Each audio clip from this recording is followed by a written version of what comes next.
I'm still thinking of it. My name is Goki Ayala from the unit as well. So we are all welcome. Also ourselves, one of our folks. Yeah, thank you. I noticed we have many people from the media this time around, and that is so impressive. It's very wonderful. So you are all welcome again. Thank you very much. Yes, we are moving on. The third item is the welcome address, and that is to be taken by the Director of Public Health, but he's still very busy in the office. He will join us in a while. While we are waiting for him, I'll call on Dr. Shule, the state coordinator, to stand in for him for now. A round of applause for her. That's the state coordinator.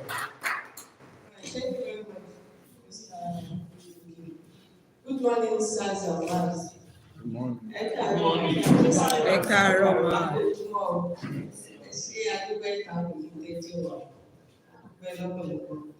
So we are here today with respect to the upcoming school-based deworming exercise. This amongst us that we've been having this over and over the past 5 years. And we have some that are just coming in maybe due to being posted to their place of work or position. Nevertheless, I'd like to welcome both old and new faces to these stakeholders, very important stakeholders meeting. Unfortunately, because we look at the agenda, my permanent secretary is supposed to be here. Is my director. But just this morning I got a call from him that there's another meeting that was going to be clashing with the ministry, a meeting at the ministry that the permanent secretary won't be able to make it, but they will try as much as possible to join us. But we can carry on with the meeting. So I would like to welcome every one of us, from those from the media houses, to our line ministries, education super, our everybody from CDC, then SDMC, PTA, and the likes. I'm sure we're still expecting some other people, but I would like to welcome all of us to this meeting.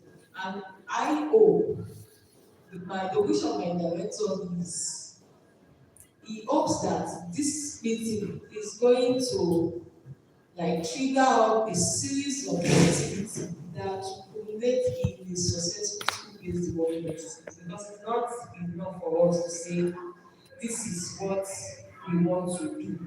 If we don't get the buy-in of our key stakeholders, I'm not sure we can make headway. We've tried we have been doing this in the past and we have seen successes. So we cannot underestimate your value, the value you put into the program. So once again, we are all welcome on board.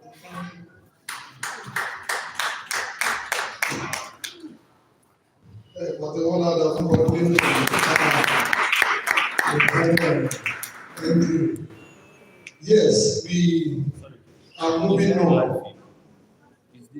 And we are on item number 4 now. And I know all of us, we have the agenda with us. You see the list of people that are going to give us their remarks. So I will start calling them one by one. Yes, I will share the link. We're going to give you some time to make your remark because it is important. That is why you are here.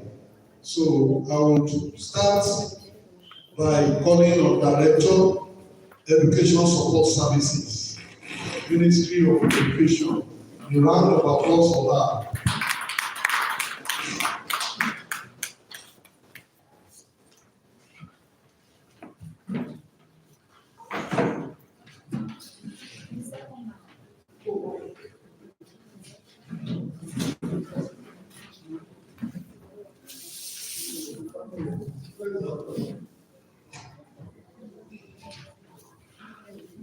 I want to apologize on behalf of my director, who is unavoidably absent this month.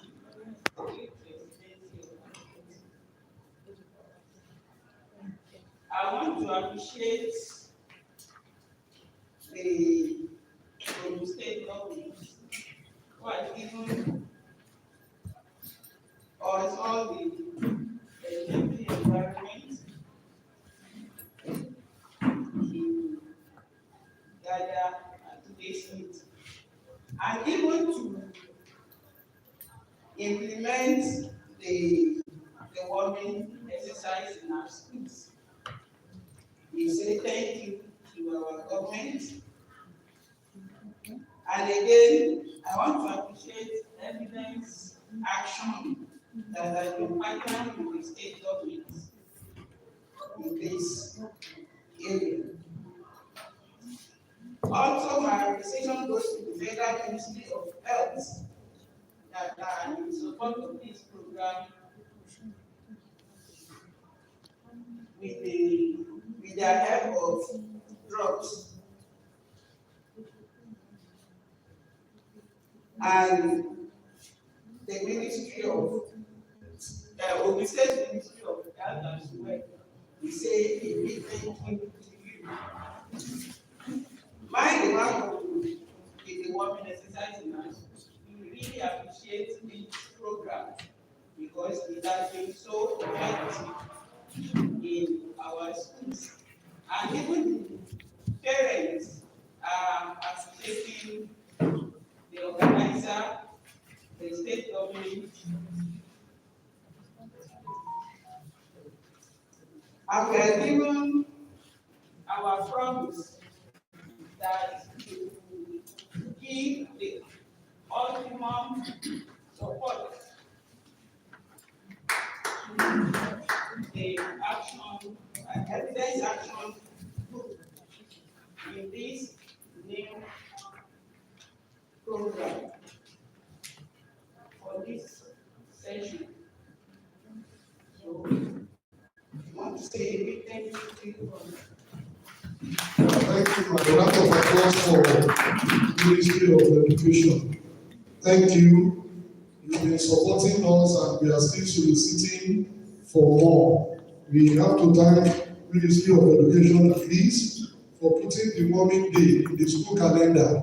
It's a very great one and we appreciate that and will continue to appreciate that. Thank you very much. A round of applause for her again.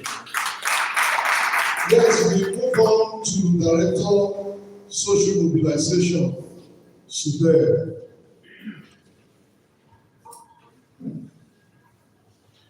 Ladies and gentlemen, good morning once again. It gladdens my heart to be part of this meeting this day. The very first time coming to this meeting.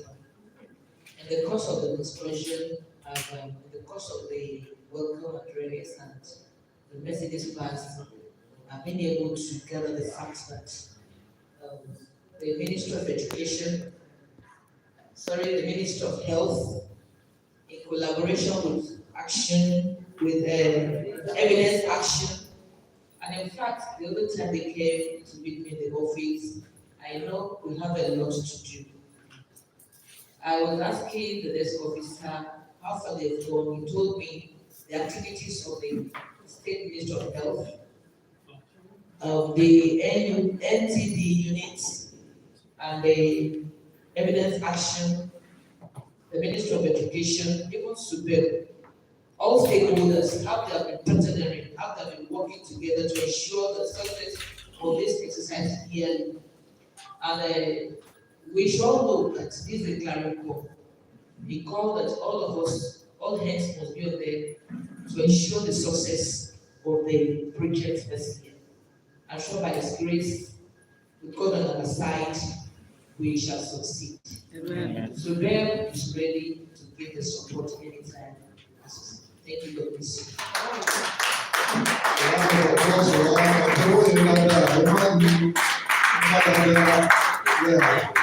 Thank you very much. Super is ready, and we too, we are ready to receive that support.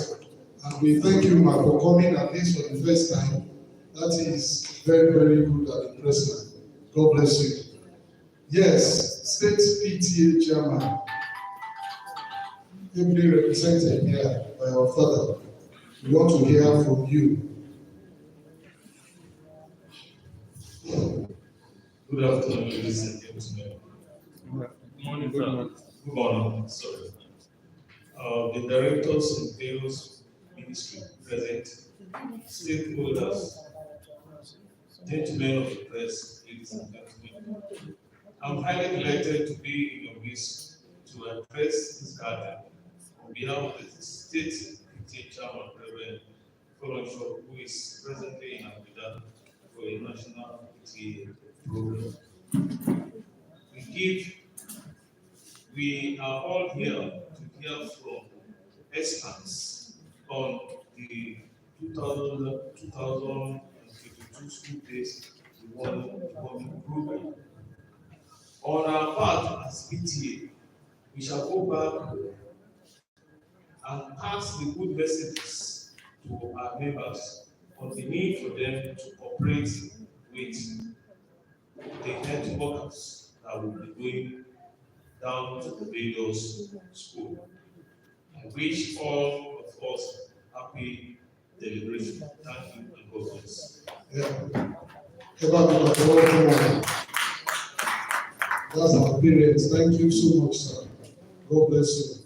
Please, if you are the owner of this car, Toyota Camry KJE 392GG, please help us to repark the car. It's important. Thank you. Yes, thank you, PTA chairman. State NUT chairman is here. Okay, wonderful. Then state NAPS. Yes, our mommy is here. Please.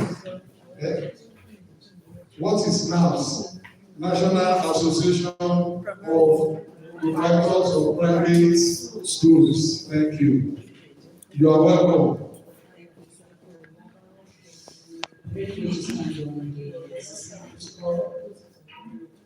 I'm here representing my state president, Deworming, and I want to apologize for him not here.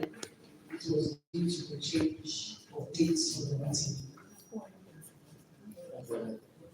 He has told me to bring the goodwill and appreciate the statement of God and the evidence action.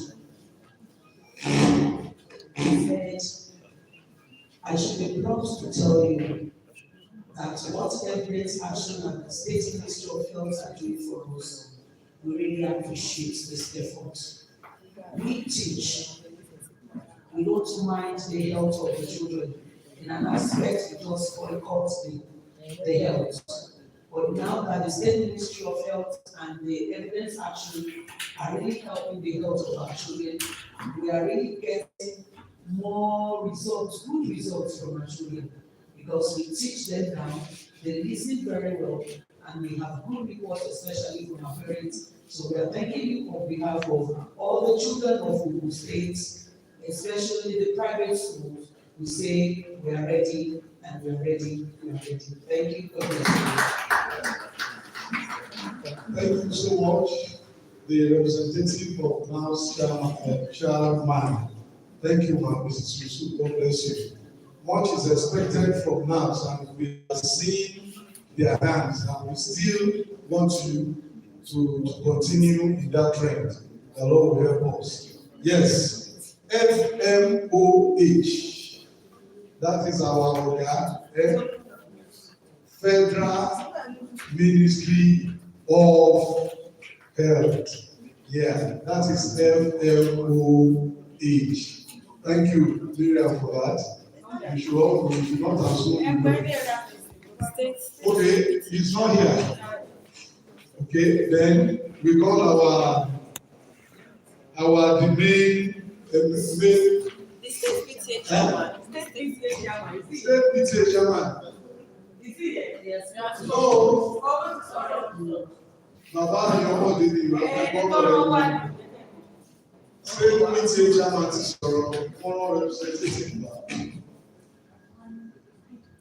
And I think we should give media a space to say something. The representative from the media houses are here.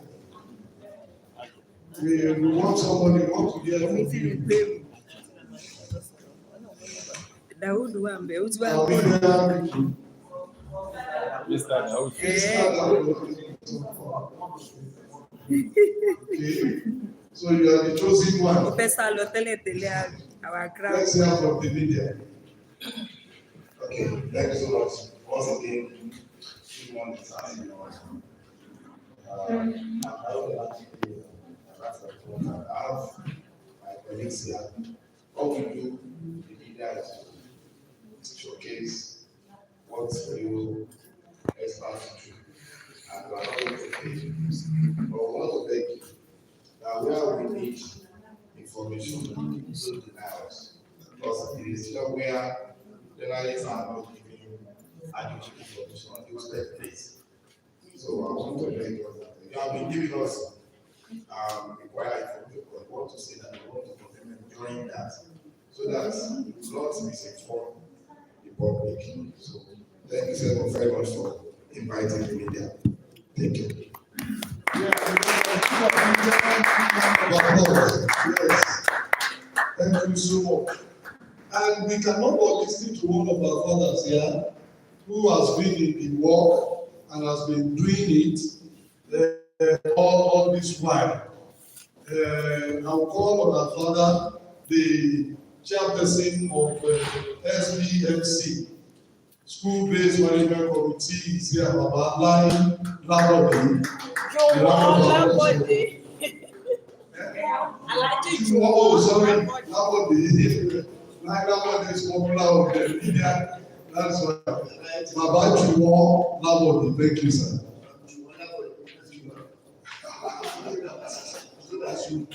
Baba is still young. You are still young. Thank you, sir. Once again, ladies and gentlemen, thank you for being here. And I want to appreciate the director of social organization of children for being here with us today because she supervises the SPMC. And once again, we have a opportunity of coming together today and to rub minds on the issue of our children, that is the primary school piece particularly, concerning the school-based development program, which we have already been working in collaboration with the PTA, I said parents that we should get the children well fed on the day of the development program, so that we're not having casualty in any form. And in most cases, we should understand as well that most of the children are living in a very bad environment. So, the Minister of Health should not be responsible for this. Rather, I want to advise that if possible, we should energize our local government health officials to make sure that a very good environment to work in for people living. Thank you very much. Thank you. Yeah, thank you, sir.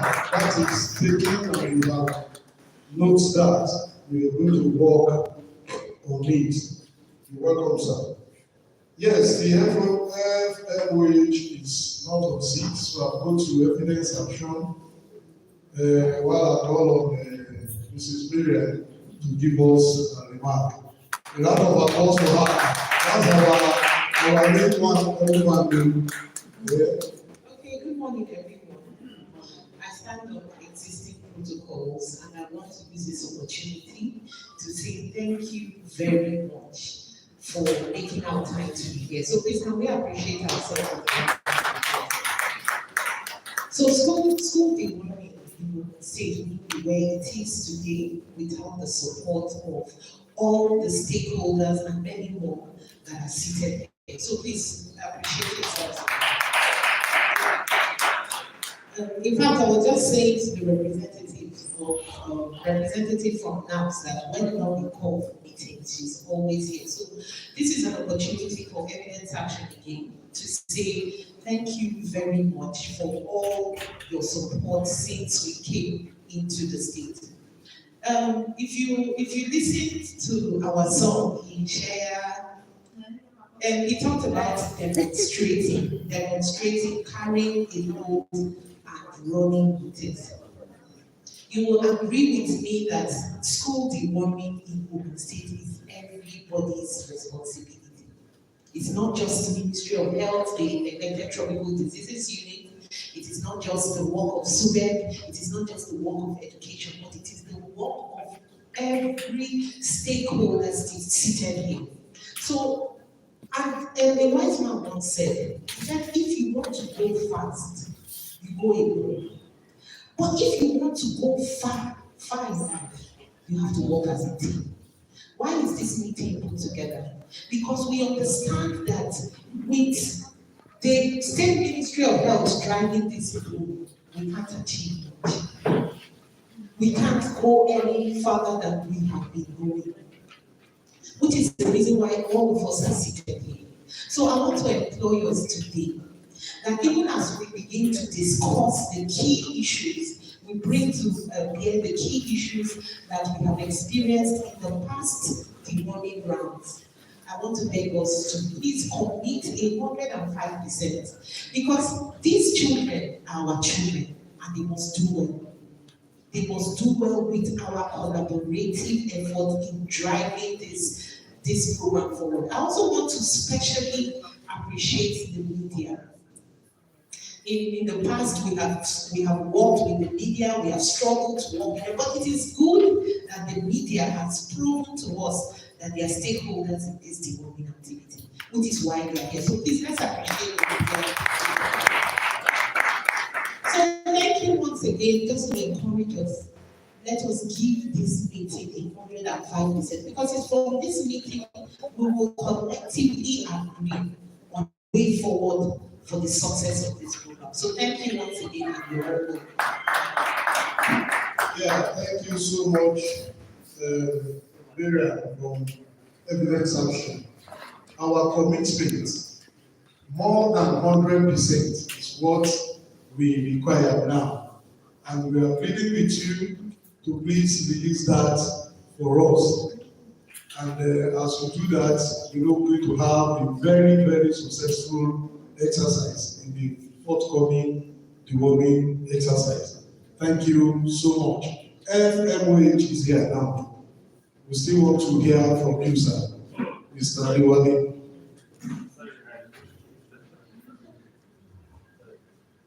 Good morning once again. Thank you and welcome everybody to this important stakeholder meeting. As I have been doing before, we just encourage us to do more. You know the impact and the importance of all the critical stakeholders, from one line ministry to another, from education to water resources to information, particularly our press, in order to disseminate this information. From our guys, the national coordinator who is unavailably absent, also from the zonal coordinator also, who is unavailably absent, said I should welcome you all. Thank you for the support you've been giving to Ogun State in order to face this culture of schistosomiasis and such transmitted community in Ogun State. As we have been doing over the time, we can check our coverages from back previous years ago, back to where we are now. We can see a progression, but then we want to ask more. And in we also want to seek more support from you. We also want to internalize this deworming.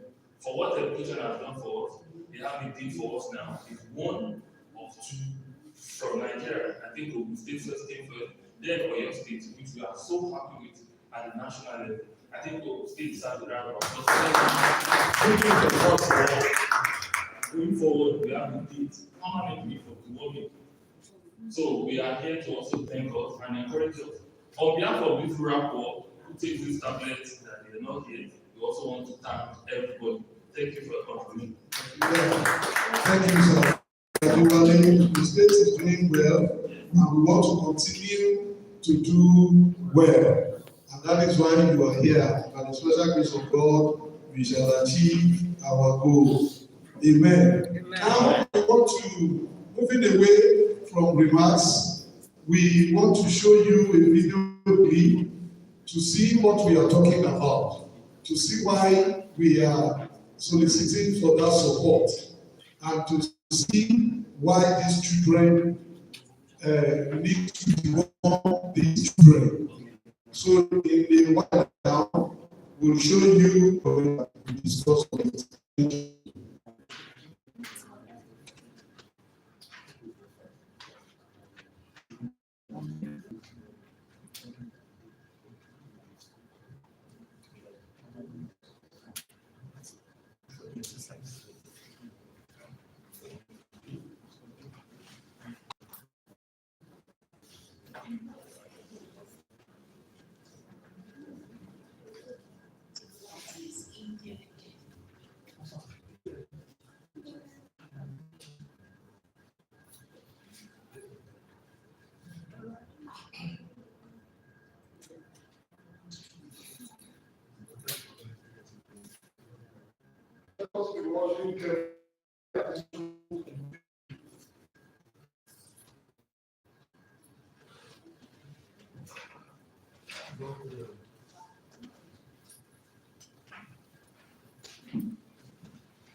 KNN 2790C.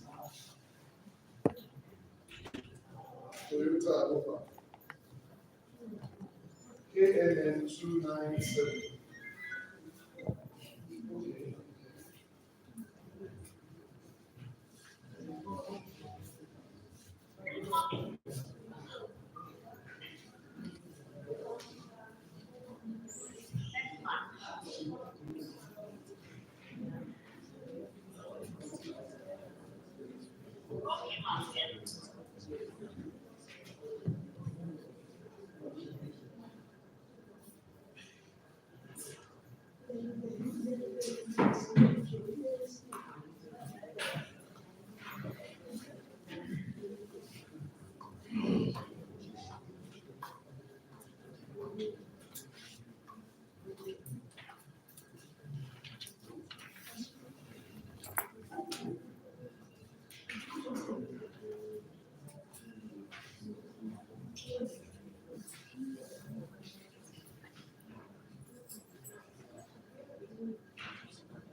So we also that short video clip.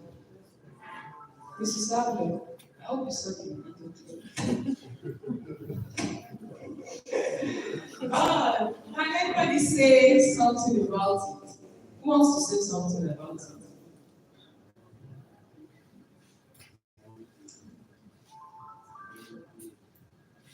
Anybody? I think we'll take your coming to one. I say, oh, don't chat, video just together. Mr. Biden, I don't want to. Any other person? Thank you, sir. A lot of applause for that. We are showing us the video clip of the SSS being carried out with patients.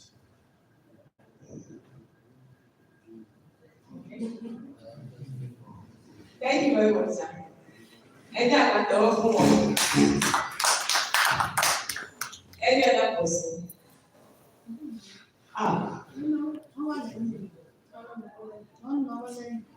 We don't want her. Okay, let me try. Aye. Yeah. Oh, you don't want me to?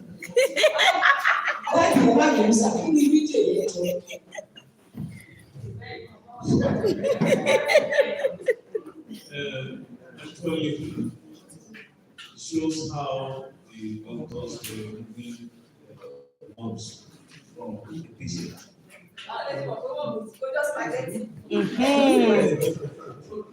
The worm will really look to yeah. Any contrary? So that short video clip, it shows a surgical operation being carried out on an 8-year-old. The coils of that thing that was around there is the coils of intestines. So it's just a way of further explaining to us visually the impact, the consequences of accumulated worms in a child. Because sometimes people will be like, deworming. And my child does not pick things on the floor. We live in a high environment, so it does not need to be dewormed. And that's what we get from most of our elite schools, private schools. They reject our medicines. And even I lay my hand on another short video, you will see the boy, very well fed, chubby and light. And he was written in beads. He said, oh, we bed. And the doctor was trying to use a forceps. I don't know why people had that they were. That's another video. That was not a surgery, that was a surgical operation. So the one was trying to come out of the boy's navel, and the doctor was trying to guide the one out of the navel. So the doctor was using the forceps to bring out that one. I'm sure that we've had cases of worms coming out of the yes, if the eyes, because any opening in the body. So why would it be that government will be eager to at least not bá tẹ̀ ṣe gbogbo ẹ̀tàn náà ṣe débi kan wọ́n ṣàṣìfẹ́ ṣe díẹ̀. So why would it be that government will be willing to carry out some degree of intervention and our people who want to reject it? So that's just food for thought. When we get to that place, we will discuss more about it. So the video was just the large was showing the large intestine being dissected and the worms being brought out of that intestine. Thank you. So during the introduction, we talked about some of my listeners were saying they are NTD officers now. What is NTDs?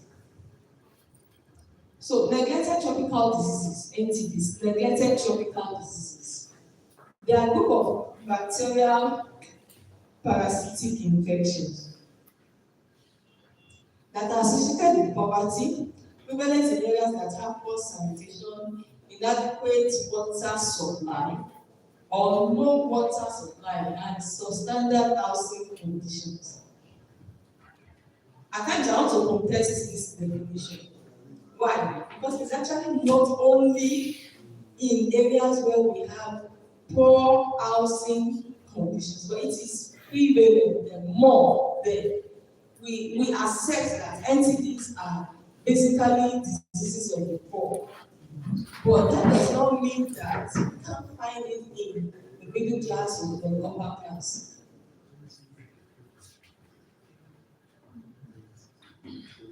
So what's the goal of the unit? The entity unit is Mr. Tunji. So the entity unit is domiciled in the Department of Public Health, Ministry of Health in the state, and we have visibility in other states too. Though some states the entity unit is domiciled under the Primary Health Care Board, but still under health. So these are strategic goals. In order to achieve the sustainable development goal, our goal is to progressively reduce mobility, disabilities, and mortalities due to entities using cost-effective approaches. What do we mean by cost-effective approaches? Approaches that we can utilize that will not be too expensive. One of it is school-based deworming exercise. Delivering antiepileptics, deworming tablets to children in schools through the use of teachers and health workers. Because you agree with me that when we start thinking of asking all the children in the state and just get a day and go to the nearest health center and go for the drugs, it might not be so much effective. Not all of them will go. Let's use. So what's the burden of NCDs? The estimates will affect over 1 billion people worldwide. Over 1 billion. There are 17 causes of these diseases. And some of them are homosapiasis. In Yoruba language, that's Inoru. Hepatic filariasis in Busel. Schistosomiasis, that's Atosiaja. The abdominal worms too. I talked about worms earlier. Abdominal worms, soil transmitted worms.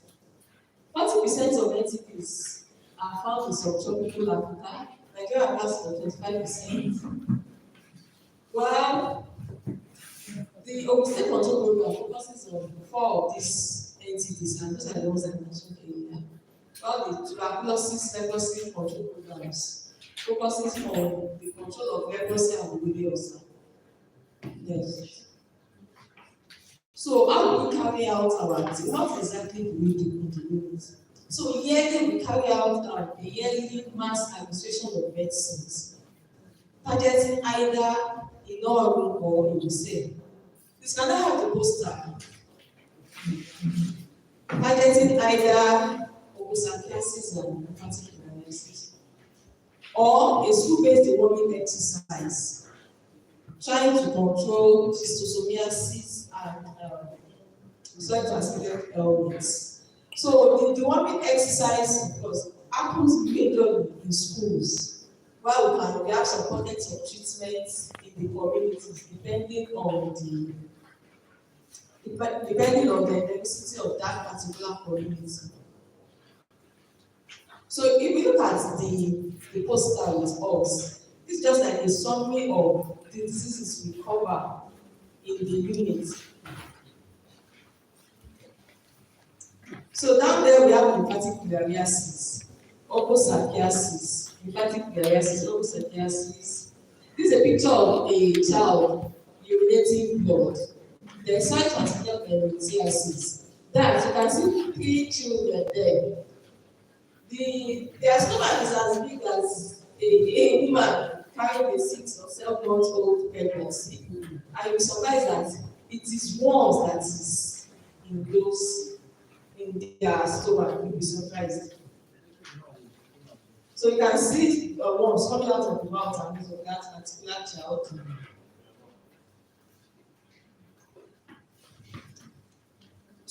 this mass administration of medicines that we carry out is either annually or twice in a year, depending on the program. So for the essence of this particular activity, we do carry out school-based deworming exercise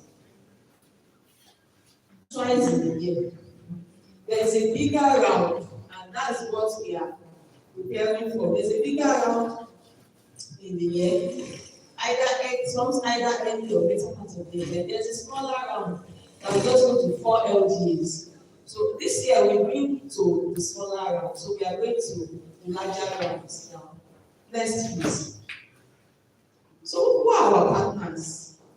Okay, one big partner is missing here, and their representatives are it's obviously I don't slide. So our major partners for school-based deworming, pardon me for my the acronyms, SBD, school-based deworming. Our major partner there is Evidence Action. Our online they support us with the logistics for delivering the drugs. The drugs are free, given to us by the Federal Ministry of Health in collaboration with the WHO and brought out to all distributed all the states, all endemic states in the country. So in the past, UNICEF, we all know UNICEF, support us with community-based treatment where we distribute ivermectin and albendazole. But now we have a new partner that supports us, that is going to support us on community-based treatment. That's CPM. CPM means Christopher Black. All right.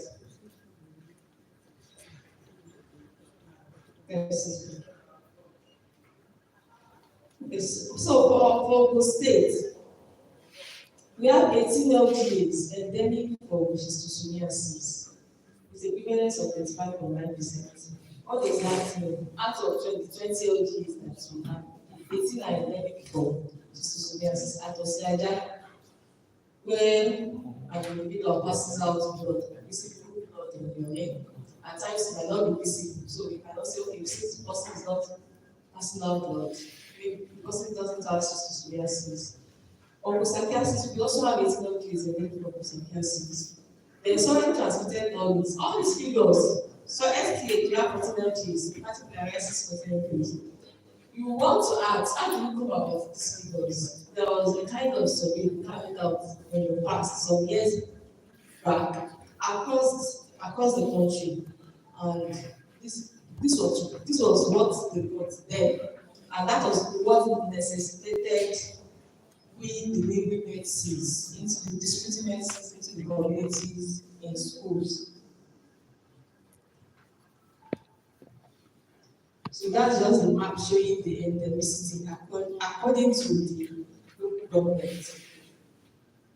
So we're not leaving this. Let's skip that. So what has been our journey so far? Initially, I talked about two major programs: community-based treatment and school-based treatment. Initially, they were parallel programs, but as we speak now, since 2015, the two programs have been harmonized to become one. So under the school-based deworming exercise, we had the very first statewide deworming exercise in 2017, and state government was supported by Evidence Action. You agree with me that in 2017 we're talking about Evidence Action, and still in 2022 we are talking about Evidence Action. I think they deserve a lot of applause. So with their support and the state government, we're able to consistently deworm school children across the 18 endemic LGAs for the past 6 years. We've been doing that consistently. And how have we been able to achieve this? We had a lot of, we had a robust collaboration with our key stakeholders and industries. Who are our key stakeholders? They are, our key stakeholders are all of us here.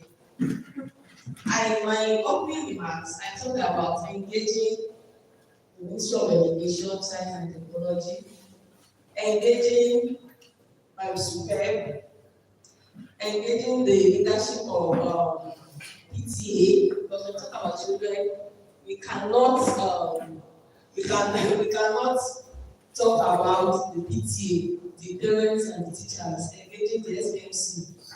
That's SBMC is the school-based mobilization committee.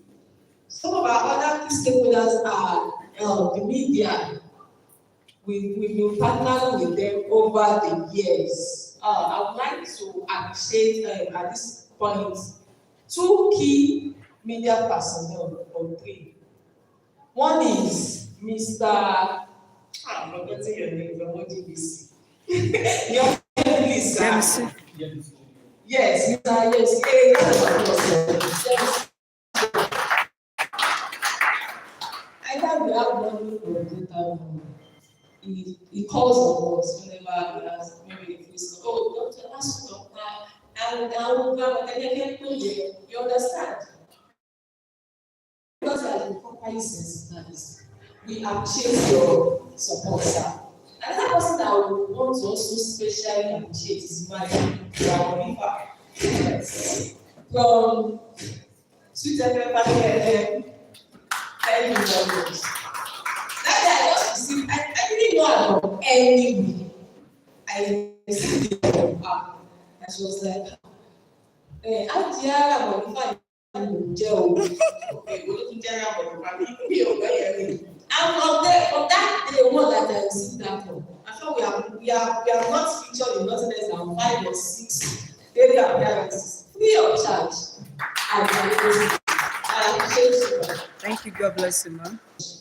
So it's through proper engagement and sensitization that we get some of these things. And if we are passionate about these things, you will agree with me that when we do it, all of us do what we are supposed to do.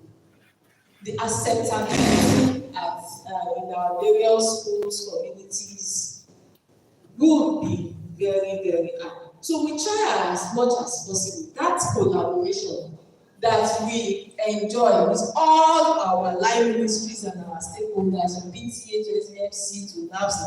We try to solidify it and we try as much as possible to, if there are any changes, we try as much as possible to carry them along.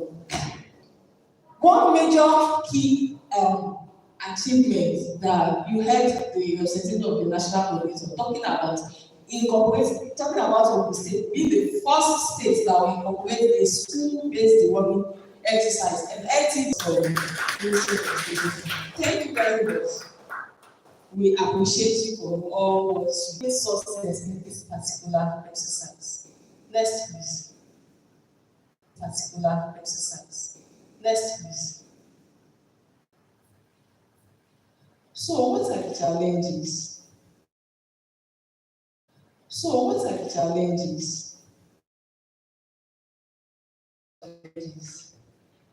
The first one is we still have to with respect to acceptability of the jokes.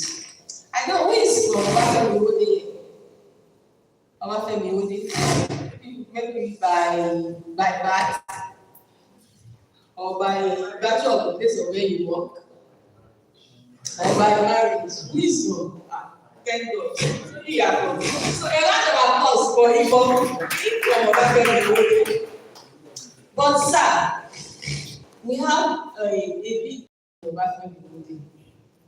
This, for your information, and information of everybody, as large as that local government is, we still have challenges with respect to acceptability. Is it at the level of their NAPs, or is it the people themselves? You know, we know that most of them, though they are housed, they live in Obafemi Ode, majority of them work in Lagos State. But that shouldn't affect acceptability. We have tried a lot of we made a lot of attempts with respect to those that need to be reached out to, just for them to accept these things. But most times we have a suboptimal coverage. We should have a suboptimal coverage there. And not only in Obafemi alone, in some other areas. So as I'm saying this, I'm trying to sensitize us or agitate plead with us that how can we help out with some of these challenges? Now, a major challenge is mobilization of teachers. Mobilization of teachers for the deworming exercise. In a single large round of implementation, evidence action supports teachers' transportation with a token of 3,000 naira and some refreshments. Now, if you do the quick calculation, 6,000 times 3,000, and that does something short, 6,000 times, we have mobilized up to 10,000 teachers. Ever make calculation? Sir? 18 million for a single organization. And not to talk of the materials that they will use, stationaries, the IC materials, and other participants involved in the exercise. And with the representative of PTA,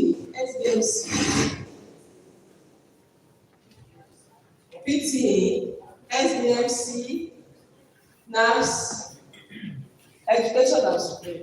How can you help us out in this? Other challenges are mobilization of out of school children. Not all our children are in schools.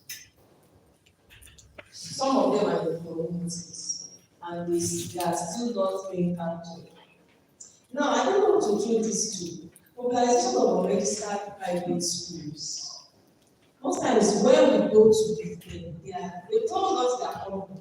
By the end of the day, they will not show up because they are scared that they have not yet been registered and they don't want the sledgehammer of education to pass on them.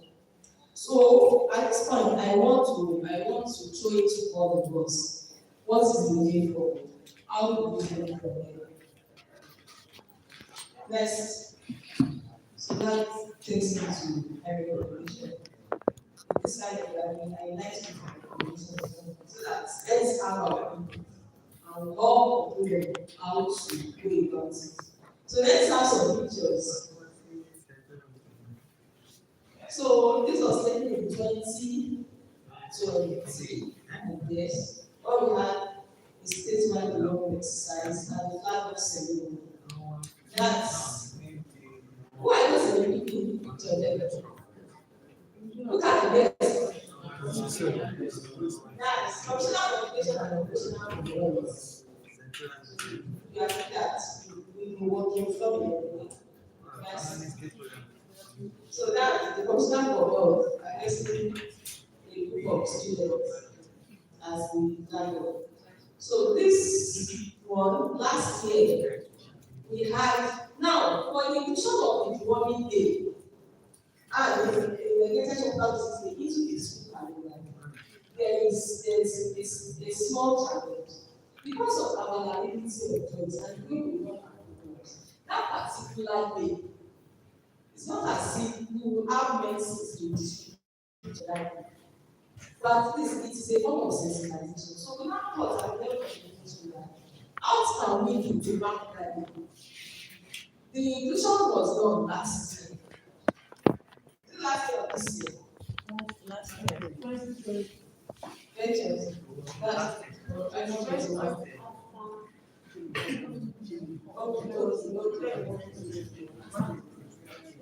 So for this year, we thought of what can we do now that the inclusion has happened, what can we do?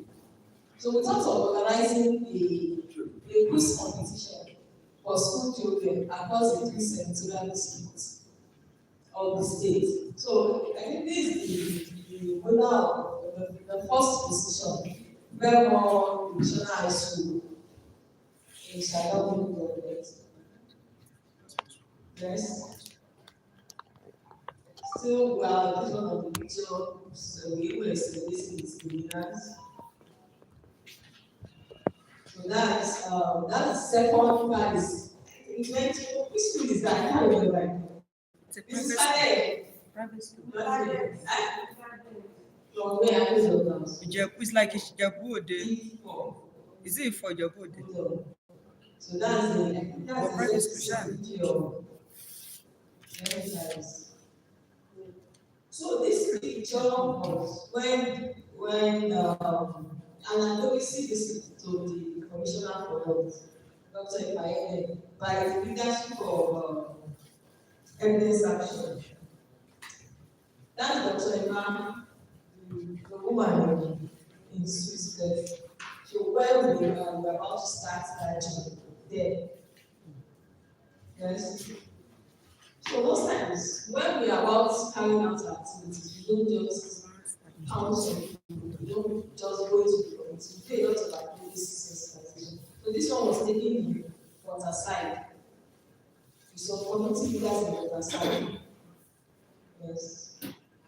Okay. So we had this same meeting in 2018 when we were preparing for the Deworming exercise.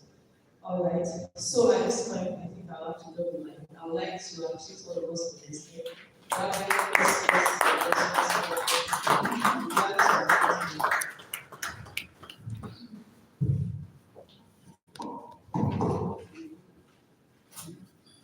Yes, that was where we were coming from, where we are, and where we are going to in entities.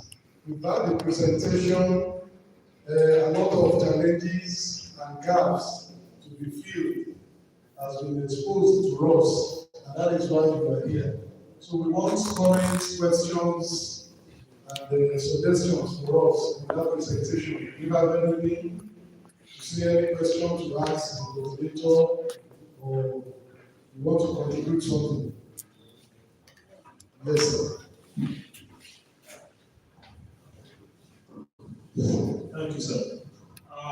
The issue of the dropout in the private schools or registered private schools can be addressed by the community leaders. That's the best way to address these issues. Okay. Yeah. The community leaders. Community leaders. Where the private schools or registered private schools are located, Okay. as well as the dropouts. Okay. The out of school children. If we see the community leaders, like if we go to Sabo, the outside community leader, we will talk to their people. The private, the registered within that vicinity, will also be able to talk to them because they will, most of the registered private school will see it as if they allow them to come for the morning to be a way of Tapping them down. something like that. I think we used to have that experience. When we were asking them to come and say they are not registered, we want to catch them, we want to take them to government, right? Thank you, sir. Concerning the registered schools, I want to appreciate the Ministry of Education here. They have done a very good job by onboarding. So we don't have any registered school again. Yes. That We don't have any again. entities can we confirm that, After this, right? I stand to be voted. Right. We don't have them again, but they are still existing. But they have now merged all their children to all the approved schools through onboarding. Like, if we should check my data now, if I have 100 pupils in my school before, I should be having nothing less than 800 or 900 now. Because all the children of a registered school around my area have been with me in the school. So I should be accountable for those children. Okay. So we have gotten them through that. Okay, that's fine. Let's give now to applause for that.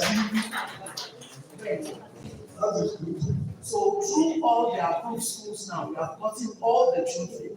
Our only problem now is yet to be Registered. no, not already registered schools now, but children To be still registered. out of Enrolled. school. Yes.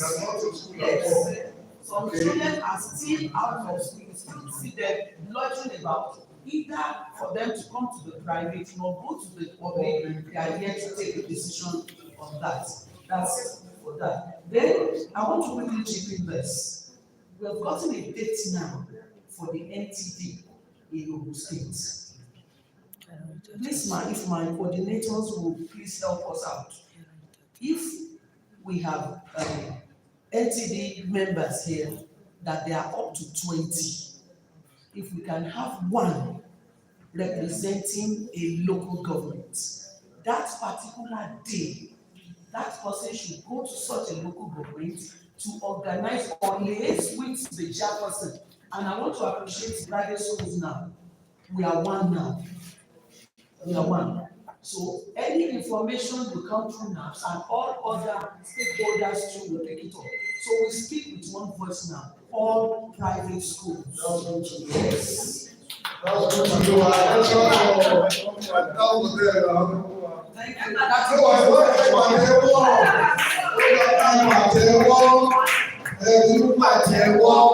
Àtẹ́wọ́ private school.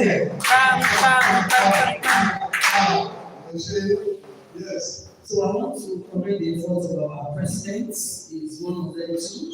They have really done well for us. I guess to be one.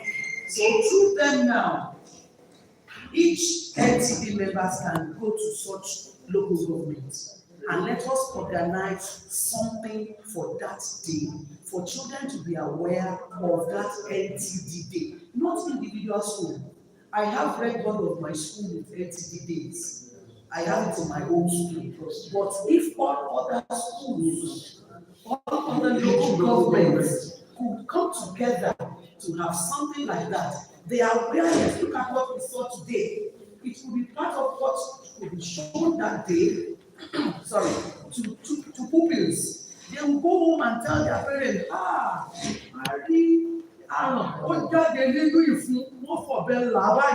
the parents will be anxious to know kilo shele. Then they will rush to the school. They will be able to explain to them, this is what you should have done to the children. But because you are neglecting, because you are too proud, you are too big, look at it now. And with that now, we'll succumb them to what we intend, what we want from them to do. So with that, we should be able to. I think I jotted some points when my Oga was talking the other time. And another thing, during this NTDs, that particular day, we can organize it and invite our parents, the PTAs of our schools, or even though some schools in the local government, like we do our own day, our day, Ewekoro NAPS Day, Ogun State NAPS Day. We invite dignitaries, and through that, we can explain to them, they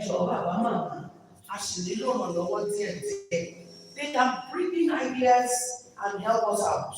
We don't want to labor evidence action. A day will come, evidence action will say they are fed up.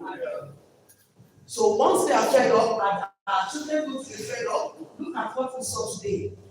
Ọmọ tó fẹ́ di gómìnà lọ́la tá a ti fed up pẹ̀lú ẹ̀kọ́ tí àrùn ti jẹ fún dànù, ó kú dànù. We have wasted such life. So parents can still help us during this.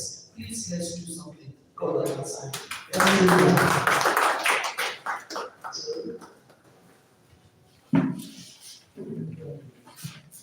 Thank you very much. I want to appreciate the pieces that presented that speech to us. The way forward, that is what we're talking about. And I think part of it has been mentioned now. The media has a big role to play. Thank God they're clear. Sensitization is the key word. The PTA is here, the SBNC is here. That is the essence of having school state management committee that liaise with the people around, with the community. It is their job as representative of the government to sensitize, to appeal, to talk to parents, the PTA to reach out to people. I'm not forgetting that they have talked about Fasubet now. That is why the department is there. You have seen this, you have heard about it. Definitely when we get back, there's a lot of reaching out to schools, reaching out to the SBMC, that we need to sensitize what we had, what happened to our learners, what happened to children. The issue of out of school children is a serious problem that we do not know how to work it out, but the government is working it out. We have so much number of learners or children outside. I remember when we were to resume last week, when we went out with the Commissioner for Education on sensitization of the areas of the school that I'm sure government will take about that. But we are working at the same time, it's the work of the SBMC, the PTA, because they live so much in the society, they are living there. I will not mind sharing with the support of government to bring children out of school to school, number one, and sensitize on the issue of how do we take care. Like as mentioned, this kind of a thing, when they sensitize, I think this will be presented. The leaders of our ballet, that's advocacy and sensitization, our ballet. When those things are seen, out of this particular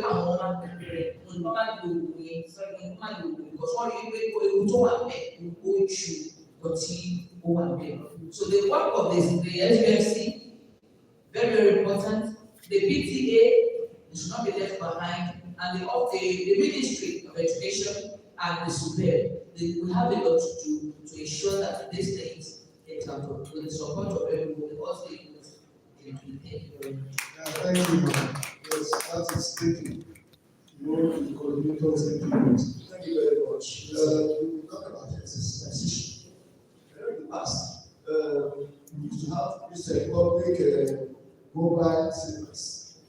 I remember when I was in the Ministry of Education, we used to have this mobile plans too. I think we can always get in touch with them and see how they can assist us. Because I remember during the Civil War, the weather was people, and you know what, how things were going at that war front. So with that, we get there, that's very us. So if we now do this, having this mobile cinema bells and various places, probably paying back what are just due to us now, and see the effects on their children. The parents will also feel like they want to bring their children to the doing stores or doing progress for the admission to drugs. And I want to appreciate the private school owners that some schools that were not actually in the past are now government. But I want to say that they are not from the kindergarten schools that are yet been captured. Because they don't see children of about 2 years, not to 4 or 5, but I think you see some people teaching them somewhere, telling them that from there in that to primary school somewhere. I don't think those people are involved in the capture, because I know one or two how many are there. And I want to also advise that if it is possible, there are some young boys, very young boys, maybe about 4 or 5 years, being engaged as assistants. And then this mechanics, what are working under them, or even sometimes apprentices. And now, and most people, you know, they are not captured there now. What are the advice is possible? Let us also involve the committed posts or centers. We have now been bits of jobs today for them to administer to these children. You know, that's the way we can capture all. And I want to see if we can do something that they are captured, because we don't want to leave anybody behind. It's a NTD program. Thank you very much. Yes, thank you, sir. Yes, all of what you have said, we have programs for out of school children. we have plans for them, the way to capture them, and we still continue with that. So thank you so much, sir. I want to support my. Sorry, before you take your comment, sir. Baba said something about Delio Cinema. Delio Cinema are part of the people you've captured now. Because when we go to feed, you used to see some pupils under a shell, uncompleted building, like 15, 20, you see a auntie teaching them make for Apple, state and capital, all that. Are they part of those you have captured? They are part, yes. All right. Let me start, sorry, let me two and above. Sorry, let me add to that. All right. We discovered that some children, they don't go to school. They get with that jealousy. There are, I can say this, that age 3 to 6, that is the target now. We have ECCD in public primary schools. Early childhood development, yes, we have it in primary schools. So we have agreed, the government has agreed that child from age 3 should go to school. So they are there, they are part of the school, their names are there in the school.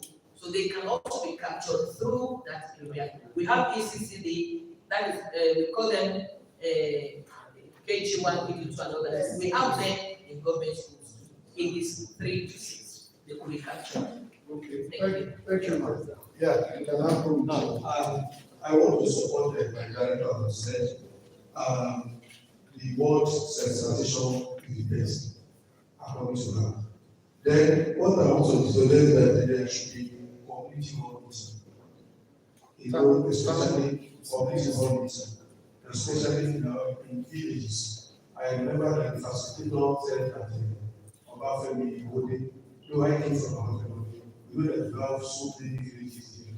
Because the media to be having a lot of this to be about to have said, because of payment being that if you think so, things happen, something will happen to you, because I learned sometimes ago, and sometimes I think, we'll go and relate to. I didn't know about two people, you know, they so to know. I've got to get out of school, and read the people, how many of you but in my own school when they came, I said, silently. Let them know the importance of this reward exercise. Some of them don't know the importance. They just say, just use the drug for using it. But another thing is to decide the village health. The village, let us be meeting them, rub mind with them, tell them the importance. Then, even the community leaders, the community leaders themselves, though it's not possible to capture all the community, but let the leader will not pass information to all the members of the community, especially the CDAs. You know, in now, we have CDAs in then you talk to them, discuss with the CDAs, their leaders, then they now pass information to others. By doing this, then I think it will be a each free. And again, the media, maybe the still instead of making an announcement that the word that the English will realize, will help them to know that this is real. Thank you. Thank you. More comments?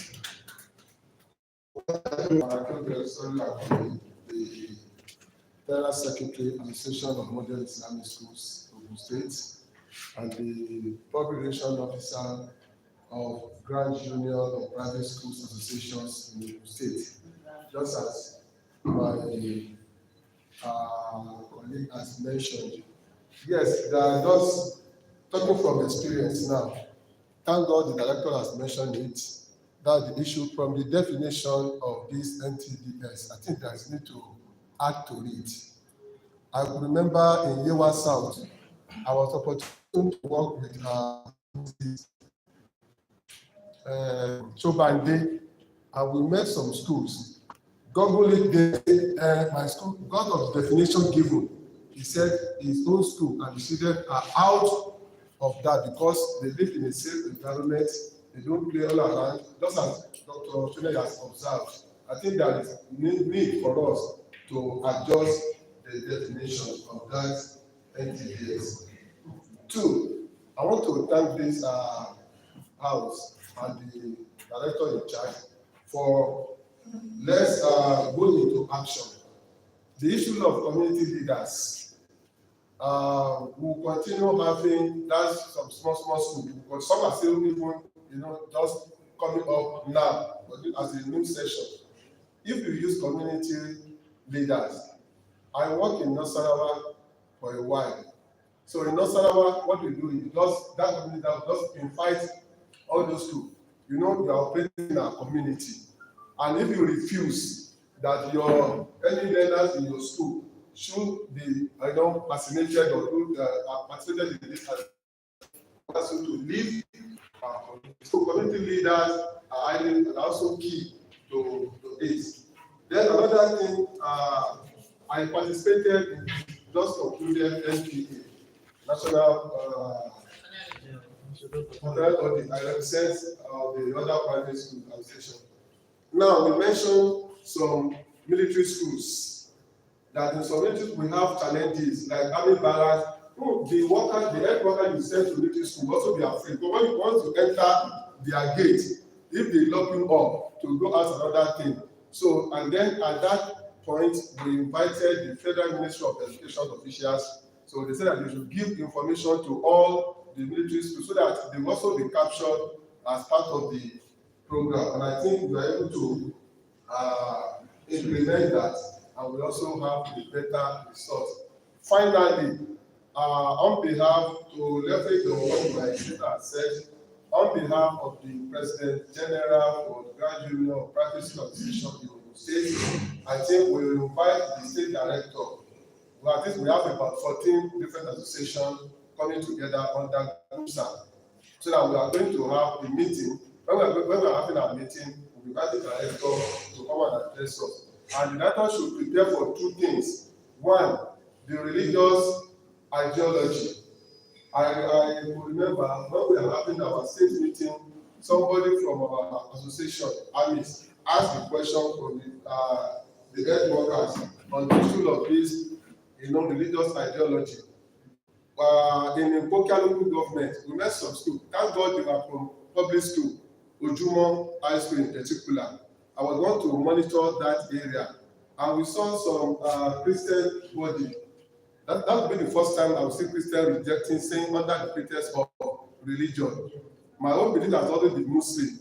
And I got as I said, I'm also a Muslim. Don't see me, but if I put on suit, I'm an imam.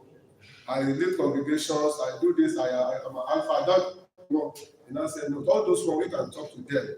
There are those that are coming to our association, that's Grand Union now, comprises of all the religious sects and NAF and the rest. So you should also prepare for something of sort, so that you get yourself prepared, so that they will go and enlighten our members at home.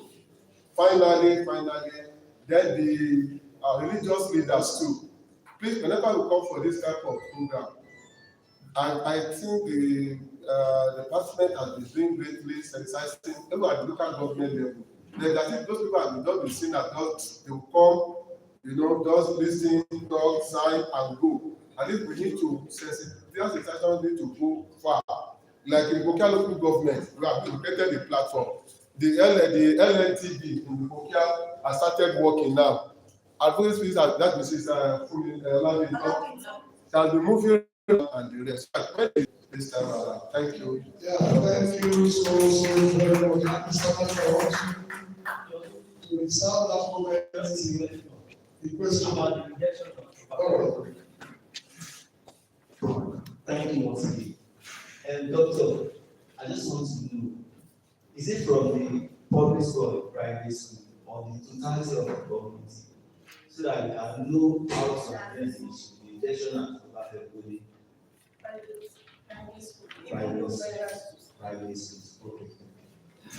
All right, thank you. Let's clap ourselves. We have discussion, observation, and comments. We want to take two more presentations. After the second presentation, then we'll take reactions in order to save our time.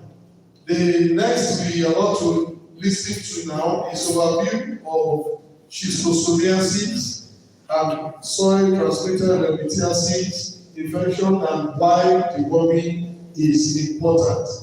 We want to call on evidence action for that presentation. A round of applause for her, please. Yeah. Thank you very much. Okay, so thank you once again for gracing this that school deworming. This MPE program is nothing without everyone seated here. So I want to say thank you again before we delve into my presentation.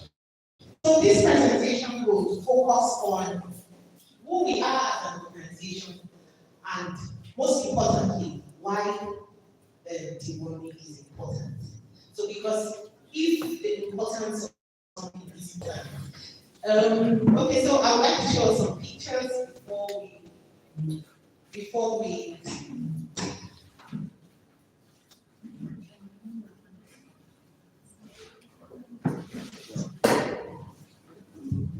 okay, so this picture we're looking at here is one of those scavengers, worms that one of the pupils in one school, I think it's a public school in Ogun State, vomited during the last exercise we had in the state. This one. In fact, this is a small one. You can see how very fresh or very fresh the worm is looking. Take me to the second picture. So because this is a pupil defecating the worms.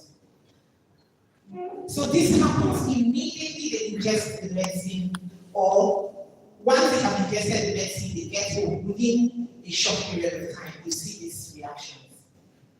So let's go back to the presentation. So I just wanted to show us this big picture to bring it home to us. Because we were looking at that video, we saw the surgery, we were taking out what this is. These pupils are our own children in the States. So does this not call for urgent attention? This should score something in us already. This should get us to the point where we're like, okay, look, all the schools, these medicines are free. All the schools must be part of it. But we quickly look at why deworming is important. Because people say, it won't come in bed. My children are no more, we need that school, deworming angel, or my children are attending the best schools. Or, like Doctor said, we live in high-brow areas. Guess what? It may not be your child. That child you won't take care of today would play with maybe your grandchild, or will be related to someone that knows someone that knows someone that would come back to us. So the earlier we deal with it, the better for us. So then, next slide. So we're looking at evidence action. As an organization, we have our headquarters in the US. And we came into being in 2010. We operate in several countries. Next slide. We operate in several countries. These are just a few of the countries. This slide has not been updated. But we operate in Western Central Africa. We operate across the African region. And then we have our headquarters in the US. Again, we believe in evidence-based interventions. Evidence action as an organization will not just wake up and say, let's go and do one program. No. We must have an evidence that has been tested. And then when it has been tested and proven, we commit all our resources, both human and whatever it is, to ensure that we deliver results there. What are some of those evidence-based programs that we're involved in? We have the Deworm the World initiative, which is where this project lies, the school deworming program. And in the course of this presentation, we will walk you through some of the evidence that shows that this matter, as far as we are concerned, is very urgent. We also have a project that speaks to safe water, especially at the grassroots level. And that project is dispensers for safe water. This project is not yet in Nigeria. It It's in countries like Kenya, Uganda, and a number of other countries that are struggling with having safe table water available. We also have a think tank project that looks into the evidence available and comes up with projects that evidence action will implement. And that's the accelerator project. Next slide, next. Do the next slide. So, as an organization, our mission is that every child that is at risk will have an improved health, improve access to education. So you see, education, it is the totality of the child we're interested in. We're not saying, okay, this is the health we're involved in. We're not saying the health that is more important. It has to do, our own vision is to be sure that that child is totally okay. In terms of the health, the child is fine. In terms of education, the child is doing well. In terms of nutrition, development, both physical and the brain development, everything is in place, such that the child is free of any kind of worry whatsoever. Our mission, what do? We work with the government to ensure that these public health problems of worms is completely. So we do not just step in and do the work. We work with governments that are willing and have seen that this is a problem in the state. So please, let's appreciate our state government. Because up to today, we still have some governments that are not even concerned. But here is the state government making the effort, which is why this partnership is 6 years old this year. So kudos to the state government. So what strategy do we deploy? We work with this government to scale up school deworming through provision. Our mandate is to provide technical support and financial support. That's our mandate when we work with any government. Because if government does not lead the process, if government does not lead, there will be ownership. When the partner comes, the partner will go and everything ends there. But we work with government to run a school-led program that maximizes at a very cost-effective manner. That's it. So now we're moving into why deworming. Please, this is very important. So now, you know, WHO, the World Health Organization, they have given us the statistics. The most recent statistics is that over 1 billion children are infected with worms. Whether it's the soil transmitted or I don't want to use this disease. I don't want to use this big language. Let me just say worms so that we can understand. Now, the WHO has come to say that over 1 billion children for one have a particular type of worm, the round one, this common one, the one you can see in the picture. While we have the other type of worm, the one with symptoms of blood in the urine. Now, this is the global figure. Nigeria, this country, our country, accounts for 40% of this figure that we are seeing here. Now, let's even bring it to our state. Particularly for this one that has to do with blood in the urine. I'm sure you will show you the statistics that 18 LG is out of 20 LGs. So it's even safe to assume that 7 children out of 10 children, maybe 8 children out of 10 children are moving around this world. Now, what makes these worms thrive? Doctor talked about poor living condition, the water washing condition, water and sanitation hygiene issues. It also has to do, there's some key factors such as nearness to water bodies. People like to play with water, farmers go use water and all that. Is there potable water in open state? I'm sure the Ministry of Water Resources is beginning to see how they also how important they are in this whole issue that we're talking about. It has also shown that school age children are the ones that have more of these ones. And when we say school age children, we mean children between the ages of 5 and 14. Children between the ages of 5 and 14. Let's see this. In fact, WHO has come back again to say that now we should not only be treating children, we should be treating adults. So how many adults here last year connected with medicine? We can start from there and start looking at that statistics. So if adults are not even receiving the medicine, how do you convince the children? So we have to go start asking those questions. So what is the solution we as an organization is bringing to the table? Now, our solution is the school-based deworming program. Why are we going through the school platform?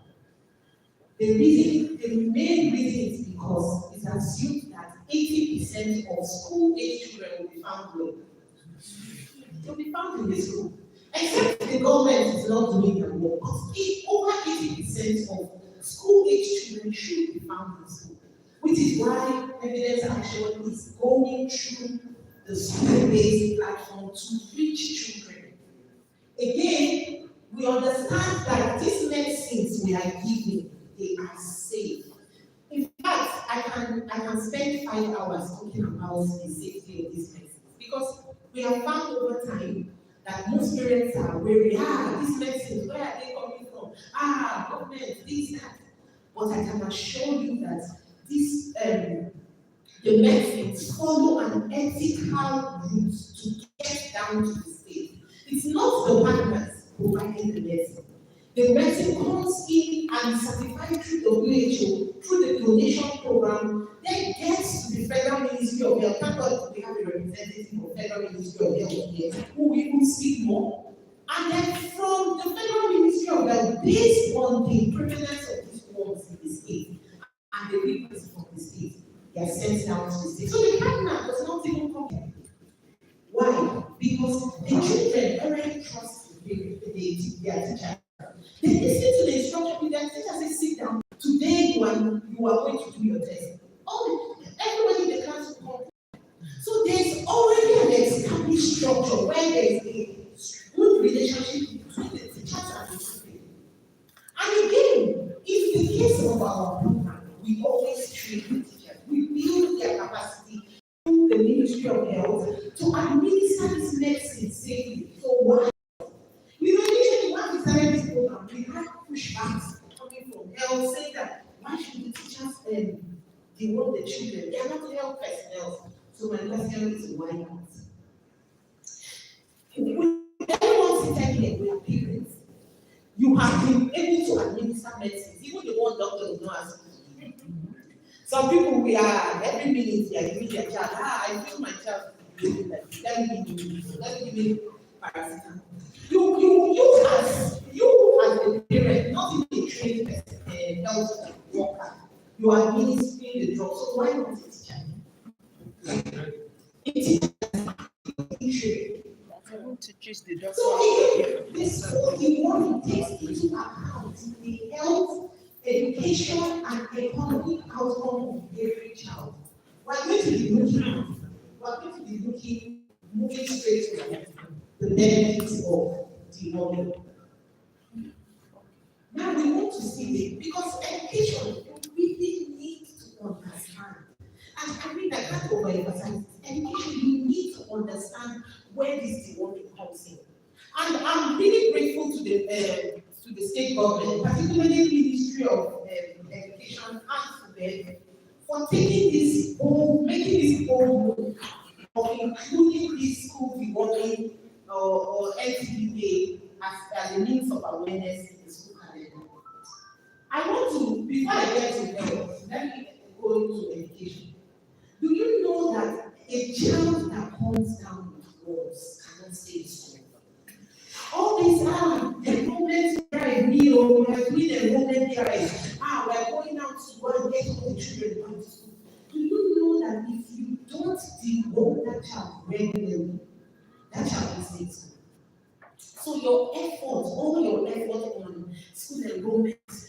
student enrollment drive. I'm a student enrollment drive. Where is the healer? We're going to the communities to go and get all those ones is infertility. Because the child is not well. Stomach pain today, stomach pain tomorrow. So will that child stay so? And guess what? Will the performance improve? No. So I don't think how this affects the education of the child. And a child that does not receive good education, what will that child be doing in the nearest future? The child will be on the streets. You have that child has completely lost that bright future. So education cannot, the education of that child we are trying to protect has to start with deworming that child. So it's not just health, yeah, it's medicine. No, it directly and indirectly affects it. Studies have also shown that some studies were carried out in Kenya, some African countries, and even here in Nigeria, and it showed that the children that received the deworming tablets regularly, they remained in school, and their performance was improved and sustained. We didn't have to be running around. Why is this child going to school? He's not coming to school. What is happening? So that child stayed in school. So if school retention, it also shows that children are enrolled in school and improves performance. And this is what the mandate of education can be. School enrollment, school retention, school improve school performance. That's your mandate. Now, looking at the health aspect, these ones are like enemies. You know, enemy, if you have an enemy, you call someone your enemy or someone that is struggling in real life, you know that you have to be ready for the battle. So now look at these ones as the troublers of these little children that don't even have the power or the energy to fight wars. Because the ones are inside, they are internal, and causing all the damages. I'm sure you've seen people with swollen legs. They'll be saying, this one, whether he matched one open, or they are doing it from his village. Let us go back. Let's take that person to the land. You will find out that it's one of these ones that is responsible for that. But coming back to what I'm saying, these ones gives amala in the afternoon, and the child, will eat peas in the night. You see these 3 meals the child, or maybe the child might not even eat, it's just 2 meals. 1 You see this small meal that child is taking with the small size of the stomach. That is what these words will be fighting with. Competing. The nutrients that the child is supposed to, the body is supposed to digest and use for the brain development so that the child can perform well in school. And then the body can grow. It won't happen because the worm is connecting it. Because the worm starts like an egg and it starts to grow now. People are seeing the sizes of the worm the children are growing and their legs. That's to show that the worms are feeding on the nutrients that the child is supposed to use to grow. Little one that you come, you say, this child is too short. This child is too short. The stomach is big. Check the one that is not giving you food. Are we going to see Jenny? You will be complaining. All those issues. It is the ones that are causing it. But she can find the studies have also shown that children that get involved, they grow well. They grow well, and their mental development is improved. Looking at the livelihood, all this health and education, at the end of the day, if the child is not dewormed, it translates to poor outcome in life. When these colleagues are becoming great in life, things are working for them. This child is still struggling because right from school they've already been saying, don't need, he doesn't know anything. Meanwhile, the easy way out was to deworm that child next time. So these are some of the evidences, the studies, you can go online and find them. Studies that show that how these worms affect the nutrition and the cognitive development of this child. Next slide. Education, intestinal educational outcomes of children. Not only are children more likely to be enrolled in schools, or likely to be enrolled in schools, but they are also more likely to attend schools and more likely to perform higher on tests and exams if they receive the warming medicine. These are some of the successes that we got from the studies. Next slide, please. And like I said, this is just evidence showing that a child that is the one will earn more and have more economic opportunities compared to a child that never received. Next slide, please. So why, just to count about everything we've said, school dewarming is a low-cost intervention because you already have a platform. The teachers are there, the buildings are in school. So it's a low-cost program and it takes advantage of existing structures. Trained teachers are there to administer the drugs. Again, because school children, I said this before, because school children hold the highest burdens of these ones, school-age children, the best place to find them is in schools. The best place to find them is, we understand that there are some, because of the nature of the economic status of some households, some children are out of school. Yes, but this program, our program, also gives opportunity for those out of school children to be mobilized to the health facilities and to receive their medicines there. And I already said this, 80% of school-age children are found in schools.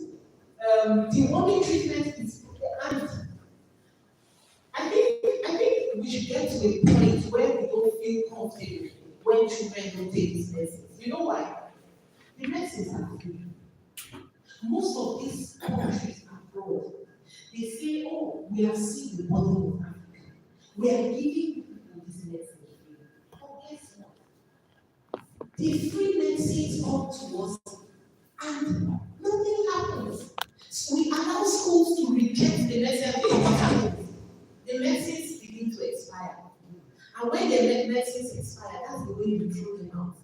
I think at this point we should begin to feel some sense of remorse or guilt that the children under our custody are not taking these drugs. These drugs that are free. If you were to buy this quality of drugs, in fact, the PZQ has patented something. Not that people are building on the and what. So these medicines are highly schools, people should be held responsible that you will not allow that child in the school that does not even have access to these medicines outside the house not to take these medicines. Because it's, in my own opinion, you know the medicines are free, and then a teacher should be able to sensitize the parents that oh, this medicine, your child has to take it because it's for their own good. We have to start getting started. I think we need to start moving towards that. We have been doing a good job, but more needs to be done. We need to only like our program and everything depends on the next slide. So we want to look at the touch on the safety of the drugs. These drugs come from international pharmaceutical companies. And it's not that, oh, these drugs are rejected and they're sending to our country. No. Because it goes through the certification. Even NAFDAC, once it gets to OSHA, NAFDAC will have to review and give their approval before the drugs come in. Before the Ministry of Health gets to the drugs. Also, NAFDAC will have to check the medicines before it is allowed to come into the country. All the medicine donations are, so you can imagine WHO saying, okay, let us use the drugs. It's impossible. So it is coordinated by WHO, shape and protect. Again, for international ones, the medicine we use is the behind this brand, the market, or you can find other brands of the vendors sold in the market. One for schizophrenia, the one that has to do with blood in the urine, the medicine we use is transplanted. This is the one that before you take it, you must eat, so that the medicine can settle well. And next slide. All these issues around worms or worms doing this, worms doing that, worms say, the WHO was that by 2030. So now, I need to commit 105% to make this medication. Are you willing to commit 105%? We want to achieve the to make sure that they receive. Now, are you ready to put it to start this information to make sure that all the primary schools in 3 LGs for this round of treatment, in 3 LGs we are treating people. How many of us are in any of these LGs? So that means that when I see if everybody is going to be treated, means every child, every adult. So it means that Mr. Femi, when they train, they walk, is already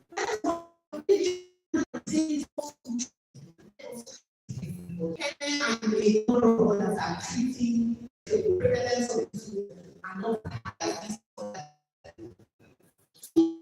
Are the children reacting? Are they submitting? Are they saying, oh, my stomach is paining me, I want to go to and stool? Those are the things the teachers will observe, so that they are able to quickly respond. If it's something beyond them, they will quickly the chance to maybe school clinic or the the health facilities will also be regulated to get information. There are record children that have been treated and submit to the World Focal Person. Next slide. So our final word, what are we saying to all the stakeholders represented? We're saying that once they pose a big threat to the child's health and education. And for that reason, we need to take it seriously. Again, we're saying that school-based learning works. It works. Yes, we are seeing some challenges, but these challenges can be subdued. These challenges, we can surmount these challenges. We can overcome. Children must be treated. And the way we are treating them is through the mass administration of this medicine. That's why on the Deworming day, everybody goes out and there's a mass administration. That's the Deworming day. How can we use sensitization to ensure that these children, parents are sensitized? You will get some parents tell us that, oh, we had the already people in some schools. You get some of those big schools. They say, yeah, so we had it on radio, but we were not sure. So there has to be that. Sometimes it's not, sometimes when you say against media will say this is our budget. Because beyond that, everybody is playing a role to see how we could leverage on other health programs. Say, for example, a health program is playing for 30 minutes. You just put in your deworming. Deworming is coming. Just leverage on other programs that are paid. Should this one not have enough budgets to carry through? So that the continuous awareness is there. Then, treatment is by mass administration and said the drugs are safe and effective, and all school-age children and adults in some LGA are supposed to take these medicines. Teachers are trained and are trained to administer the medicines safely. So at this point, I think we've come to the end of this presentation.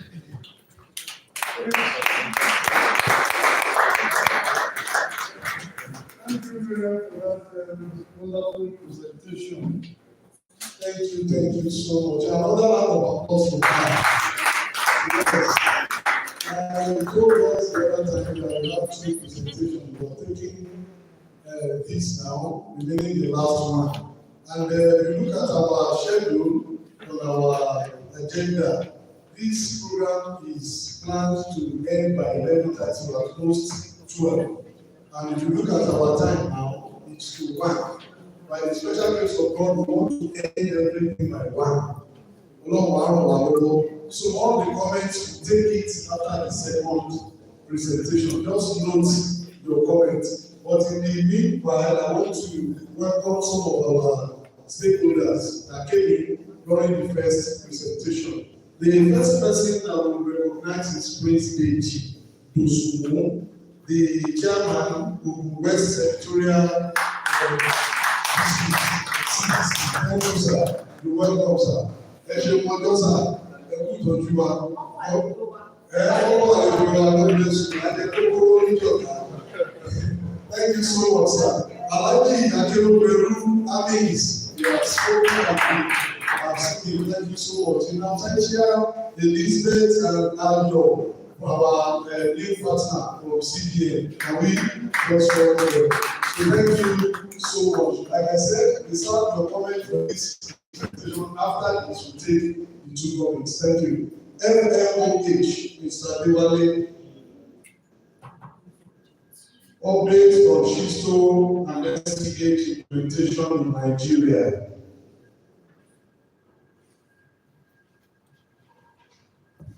Are you set? Yes. Okay. Thank you. Good morning once again. Afternoon now. We'll try and move fast and see how we can quickly go about it. But the essence of this presentation, just like the presenter has said, is to promote our action and ensure we all get up to make this a fruitful implementation into the state. We want to ensure that in the back of work, we make sure all our efforts into this. So we'll be looking at entities and what we do social media communities and system finances. However, before we start writing on, I don't know, just to get our attention. When you see these pictures, what comes to your mind? Yes. When you see what comes to your mind? Fantastic, and things like that. Also, when you see things like this is the part of what we talk about. When we talk about anything, what also comes to your mind? Particularly if you see things like this, what comes to your mind also? And to shock us, these pictures are from Abdul's house. Meaning they are within us. Yes. Look at this also. These are samples. Yes. Blood in urine, schistosomiasis. They showed us this picture to the other time of the school movie. This is one institution. I also said this. This is also to tell us that these things have been, of course, this picture is also from school, states, and what it could be. All right, we've been talking about entities. I'm not sure the state have not just that. What are entities? These are also related tropical diseases with a group of bacteria and parasitic infection associated with keywords there, poverty, prevalent areas that have poor sanitation, inadequate or no safe water source. You see, all these things are within our community and we suffer from this, and that is why NTD thrives in our community. All right. These diseases affect the rural culture and the low-income communities where safe water, sanitation, and hygiene are poor, meaning for sub-Saharan Africa that we find this thing within us. Although this idea is cost-effective intervention for prevention and control, these diseases that continue to cause immense suffering and long-term disabilities in some cases. These entities we're talking about are contributed to operations like poverty and gradually disappear from areas where there are significant improvements in quality of life, meaning in some cases, perhaps in some rural places, where the basic sanitation proper area has gradually reduced. All right. In this country, priority of entities from Nigeria include homocystitis, which are our PCNTD. We have lymphatic filariasis, just like we saw in this picture. We also have schistosomiasis, soil transmitted immunity, take our targets, make sure we prevent anti-Semitic messages. Of course, we have the IDF to case management that we need to take special attention. We talk about women African transnationality, talk about girls, talk about religious leprosy, and the rest. We also have those diseases where we have snake bites, we also have rabies. For the PCATBs, you can see for the particularizes, we have 590 endemic disease with 119 million countries. Also for such as diseases, 49 endemic disease in Nigeria. So we have that 582 endemic disease for 1 million countries for that. Onchocerciasis is also 481 endemic disease with 61.4 million people at risk. So let us bring it down to Southwest, where we have this figure. Of course, Southwest has 137 LGAs, and amongst this, which is our focus, soil transmitted immunities and schistosomiasis. If you look at schistosomiasis, we have 170 endemic LGAs out of 137, and of that, we have 1,112 endemic wards, because now schistosomiasis is being done in ward disaggregation. We have 96.9 people at risk, and then 1.1 adults at risk also. For soil transmitted immunities, also 117 endemic wards, 8.6 we will say school-age children who are at risk of this disease, while 6.1 million people of our pre-SAP are also at risk of these soil transmitted illnesses. Okay, what do all these entities have in common? That's why we talk about them. They are all underfunded, suffering from that. That's why we have to take and make sure we get the state done. Look for no political commitment. Talk about this. How we need government support, government will counterpart funding to strengthen this. Some have similar mode of diagnosis or case detection, e.g., STH and schistosomiasis. Most of them, all they are transmitted by vectors which live in humans. They also cause long-term effects which lead to disability and death in some cases. Also, they can be prevented by improved sanitation and proper hygiene. And that's why over time, always we talk about water and sanitation, hygiene. Once we promote it in our community, we will also be able to combat diseases. So, why should we take them serious? This is affecting human health and need to reduce poor productivity. This is why we need to take them serious.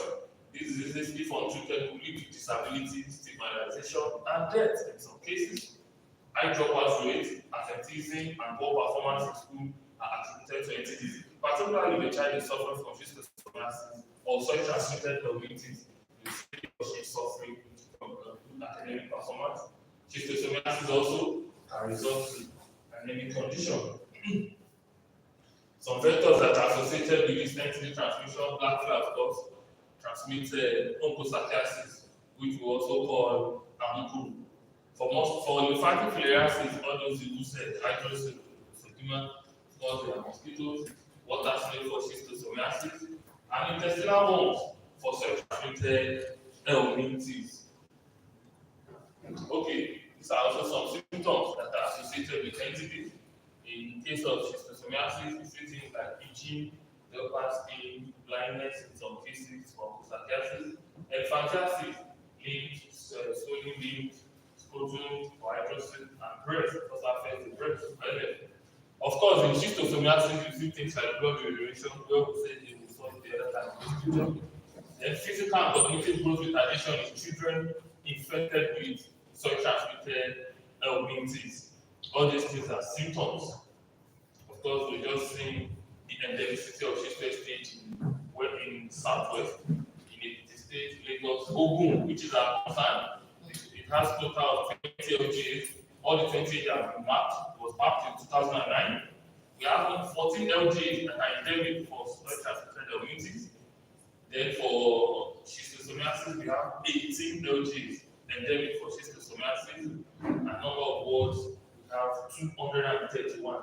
Out of these 18 LGAs, we have 3 that are highly endemic. We talk about Odeda, Yiwa North, and Abeokuta North.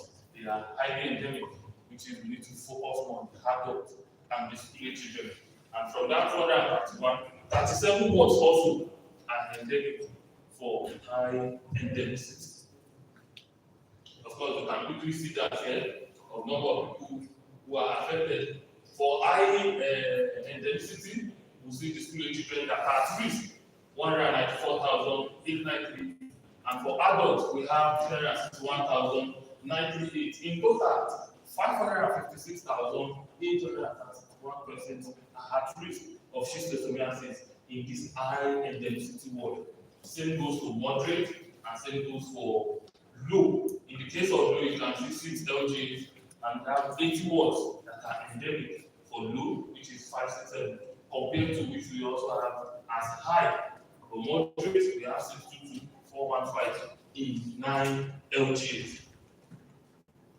All right, how can we control these things in Nigeria? Of course, the WHO standard, the recommendation strategy says we should use the PCT, annual distribution of medicines, which is what we're planning for here. Also, we have the disease management, where we manage these diseases, our case management entities. Vector ecology and management is also part of control measures.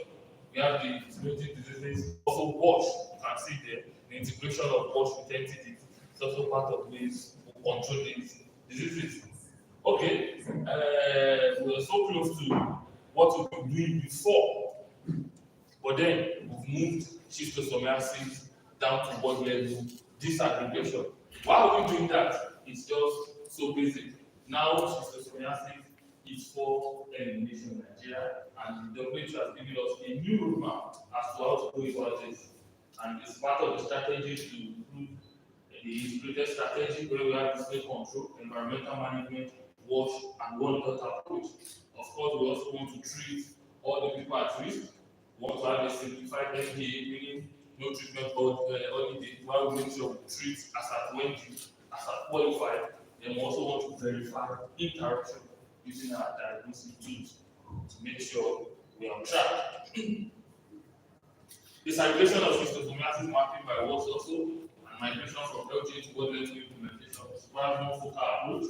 For some of the LGAs that have done this before, should also learn from this. And we also want to reduce over or under treatment. That is where this is coming. In the final analysis of what we've done, 53 wards are endemic, high in Southwest, 309 are moderate, while 749 wards have low endemicity. This implementation has started across Southwest, except for some states where they are also coming on board very soon. Okay, this is the guideline of what the WHO is requesting us to do, how to combat this schistosomiasis and soil transmitted illnesses.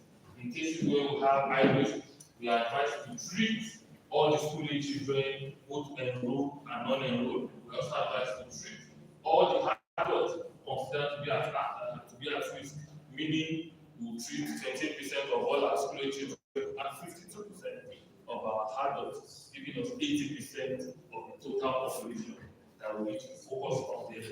Then for the moderate, we need to treat all school age children once every 2 years, but essentially treat 50% of this age group plus 20% of adults. So for moderate, for LGs, the ones that are moderate, we treat 50% of our school age children and 20% of our adults. For low risk, we are advised to treat just the school age children, both enrolled and non-enrolled, 33% of the school age. 33% of this age is our target. Okay, West age, you can see once this also started with, we have high risk and low risk. Our high risk are 50%, our low risk we are 20 to 50%. For us to treat. Okay, the treatment status for Southwest, this is what we deliver 3 years. So then I want us to see this. This is for 2018, this is what was being done. We're going to treat 910,500 SH as a 2018 compared to 2021 and see how it has reduced over time. Also, for schistosomiasis, you can see how it has reduced over time, meaning we are having some little depression, some cause of non-appetite.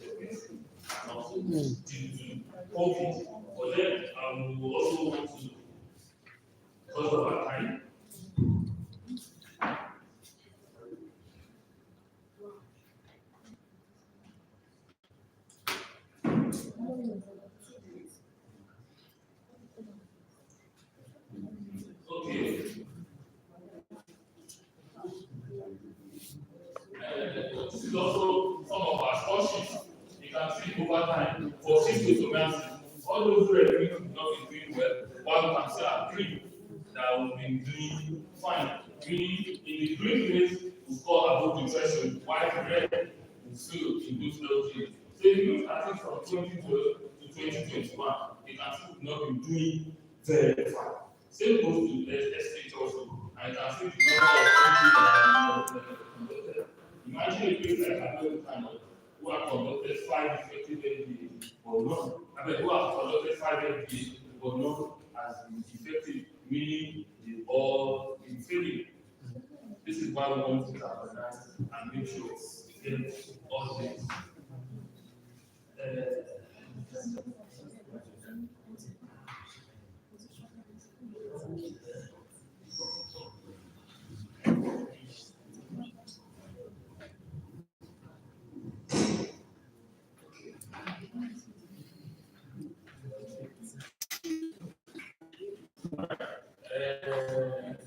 Okay. Those are assessment. Okay, how do we get there? Of course, the drug treatment to make sure we're there, to make sure this treatment is going on fine. Drug treatment is also one of the approaches. Again, we have health education. That's why we're also doing this sensitize and make sure we mobilize all our stakeholders. Also, improve sanitation. That's why we're working in collaboration with WASH. Also, we want to ensure we have effective therapeutic coverage. That's also another one getting there. What the microplan also has to be conducted. We also want to leverage on the existing platform, nutrition, primary care, development, better education service. We also want to leverage on this. Conduct assessment. Also, we want to address WASH and innovative medical management ideas. These are some of our observations. Because of time, we are trying to rush. But then, let us look at our achievements. Of course, what we did has been coming up from time to time, particularly in the state. We see how intensive we are this digitalization and cooperation of the state. Also, involvement of our support from SACOM, from the state SACOM to the awareness creation. I watched a lot of videos and heard a lot from the state, on radio, on TV, see how good that was to our sectors. The development of an operational plan, also regular review activity. Also, part of our achievement also is the implementation of Deworming and all those putting collaboration together, and training on the use of smartphone. These are some of our recommendations: new funding strategy, resource mobilization, prioritization for assessment. Then we also want to strengthen entity surveillance, integration of boards, collaboration at all levels. Okay, this is some of our plans that we think we should make sure they are trying to key into capacity development, target treatment, and also hotspots, endemic areas, high endemic areas. Conduct assessment as a way to improve assessment with data quality, institute and strengthen data monitoring mechanism, invest in operational research while also in this particular field, why is this place not doing well? Then we also want to train on flow change classes. We want to scale up our geographic coverage in some places. Also, mapping of water bodies for effective state control. Remember, it's also part of the strategy to eradicate the geography. We also want to have with responsible organization on research and school-age development. Okay, these are some of our partners. State advisory committee on NTV, who have been helping us in Ogun State, was inaugurated in 2016 with Professor Samogo and Dr. Professor in charge. Also, these are partners supporting NTV in Southwest, particularly in Ogun State. We have Evidence Action, we have CBN, we have UNICEF, who are supporting NTV in Southwest, in Ogun State. Okay, these are some of the proposed partnerships. We hope we can leverage on that in medicine coverage that was mentioned the other time. US, armies, also want to leverage on police, MSCDC, in places where there is security threat, also training of officers to go to confined places, ITP camps, in case we have prison yards, people to take our messages across. Also want to leverage on NYC and television stations, just like in the here. These are some of the pictures from our watch training, where we also encourage people to leverage on watch. This is some of our pictures during the wash and the installation of steel tap. Then social mobilization. We mentioned the other time how important this is also. We need to carry on this. Then school-based warming activity. Thank you.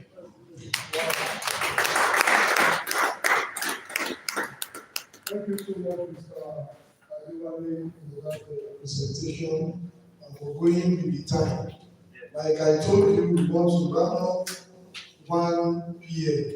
and it's already 1 now.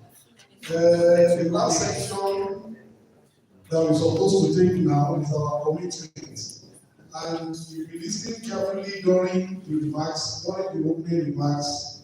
Some of us, or virtually all of us, have stated our commitment at the initial stage. But what you can do to help us again is to just write those things, those areas in which you can support us and submit it to us as we go in order not to prolong the program again. So at this point, I want to invite the state coordinator to come and give us our closing remarks. Dr. Shulay, please.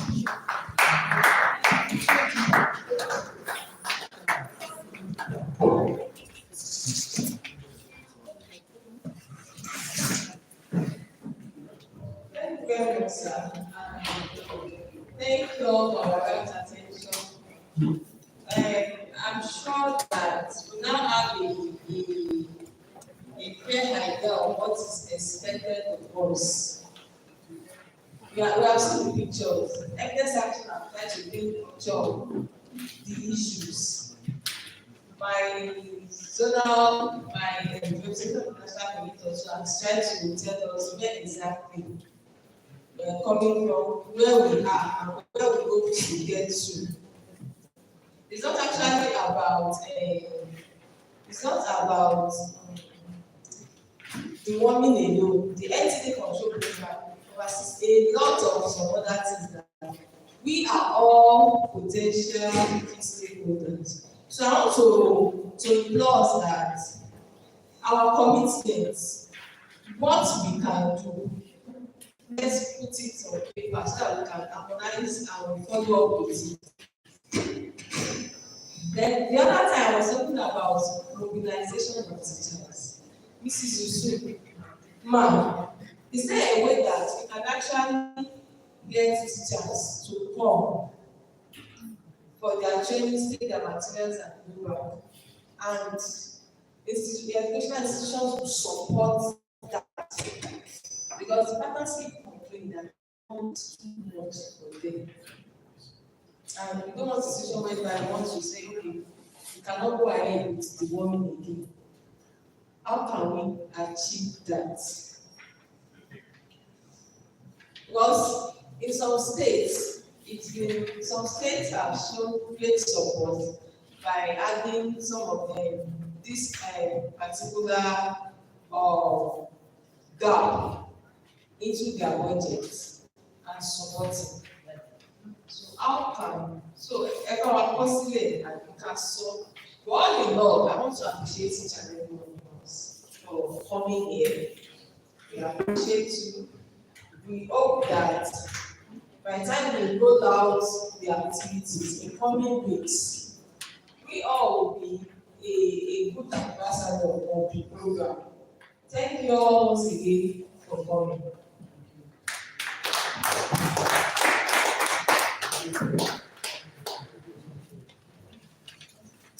Let's stand up for closing prayer.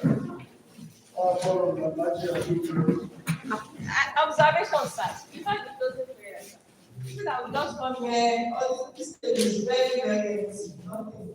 To just come and go like that. No questions. You pass that information, please. So what is the information we should make? No, after the closing We prayer. have the launch. Yes, Alhamdulillah, for the blessings they are manifesting on us to enable us to have it in mind and approach of this program and to be here safely. Thank you for that.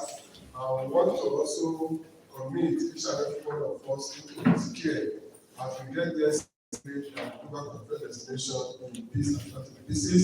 And the program that we are about taking this time around, we want to commit the program to care that give us the sound health to be able to carry out the assignment, and then to also give all our parents, the learners, the ability to see the knowledge, to see the benefits of this that we are about to give to them. And at the end of it all, the evidence action and the state Ministry of Education, state government, that will have the glorious time to update and tap on the outcome, the brilliant outcome of this exercise. The Rakotika Yam Hamro Yini. So I will pick up what we decided on your system. Assalamu alaikum. Alhamdulillah. Rabbil Alamin. Assalamu alaikum. Warahmatullahi wabarakatuh. Thank you. So our lunch is ready. Just this exit on your right hand side.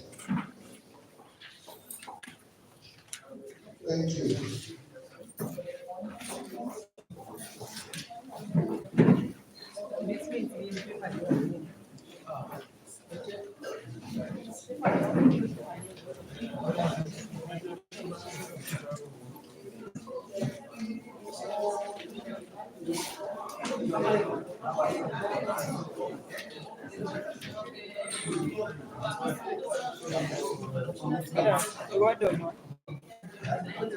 Okay, let me